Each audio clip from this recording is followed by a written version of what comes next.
இதை கண்ட தீவிர விஜய் ஆதரவாளர்களுக்கே பேரதிர்ச்சி. சோசியல் மீடியாக்களில் பலர், அண்ணா போதும்னா, இதுக்கு மேல உனக்கு முட்டு கொடுக்க மனசாட்சி இடம் தரல என்று ஆதங்க பதிவிட்டு ஒதுங்கிக் கொண்டனர். நேரடி பாதிப்புக்கு ஆளாகாதவர்களே இப்படி பதபதைப்புக்கு ஆளான போது சங்கீதாவின் மனநிலை எப்படி இருந்திருக்கும் என்பதை சொல்ல வேண்டியதில்லை.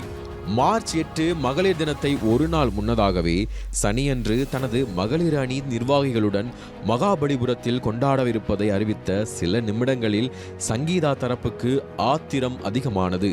காரணம், அப்போது சங்கீதா தங்கியிருந்த பங்களாவை சுற்றி விஜயின் ஸ்லீப்பர் செல்கள் நடமாடிக்கொண்டிருந்தார்கள். சங்கீதாவால் அங்கிருந்து சுதந்திரமாக இயங்க முடியவில்லை.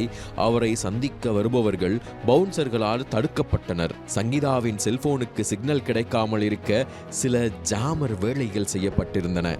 லண்டனிலிருந்து சங்கீதாவை தொடர்பு கொள்ள முயன்ற அவரின் உறவினர் நட்பு வட்டாரத்துக்கு ஒரு கட்டத்தில் சங்கீதா எங்கே, அவர் தங்கியிருக்கும் இடத்தை விஜய் சிறைப்பிடித்து விட்டாரோ என்கிற பதற்றம் ஏற்பட்டுவிட்டது.